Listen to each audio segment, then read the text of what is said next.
This week's Next Time Try This segment is brought to you by VMXQ. Keep the ride going. You've often heard the expression, the right tool for the right job. Well, today I'm going to tell you about a little tool that's available from Motion Pro, and it's perfect, and it's the only thing you can really use to remove a bearing retainer cap just like this, which is found on the 1974-1975 Honda Elsinores. This little part right here is part number 080227. It fits perfectly in this ring right here, and this is used to keep the bearing inside the hub securely on a Honda Elsinore. To get a closer look at what I'm talking about exactly is this aluminum ring right here. And what Honda has done is made it so it will hold in the bearing into the hub. What they've also done, in their infinite wisdom, was kind of peen this thing in 4 spots. Maybe peen's not the right word, but it looks like they have taken a prick punch here and have locked it in. It's very, very difficult to get out. It is aluminum, and many times people will try and get them out with the improper tool and then wind up cracking them, like you see here.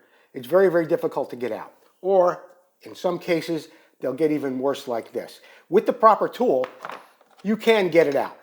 And that proper tool sits right inside those 4 holes just like that, and you can use a wrench. Now, I want to give you a couple of other tips too while you're doing this. Here's what it looks like with the bearing retainer cap removed. And as you can see, there's dirt, there's grime, grease, things get all caught up in the threads inside that hub. You want to make sure that's perfectly clean before you put that back in. And if you're going to paint your hubs, make sure that's all clean before you do that. Once you get your hub all cleaned out and you have your new bearing cap that looks just like this, comes in a bag, sometimes they're even available from Honda yet. You're going to have your thread all cleaned out, and it's going to look just like this. Nice and clean, ready to be put in.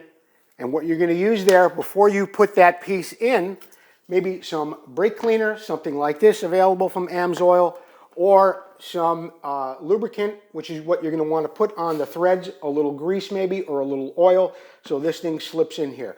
There's the bearing. You can see it's inside there now, and once you got everything all pressed together, this thing should thread in by hand.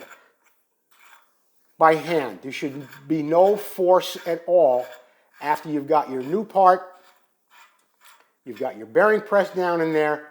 It's going to thread in nice and easy. When it gets down to the point of you can't spin it by hand anymore, or you're at the point where you want to get it nice and tight, you can put your tool on there, put a wrench on it, get it nice and tight, and it's not going to come out anymore. So, the right tool for the right job. You're going to wind up with things that look like this if you go to take it out with the wrong tool.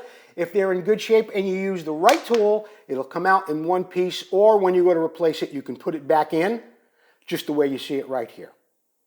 That's my tip this week on this little tool that's available from Motion Pro to get out that bearing retainer cap on your 1974 Honda CR250 rim. I want to thank VMXQ for sponsoring this segment. VMXQ, keep the ride going.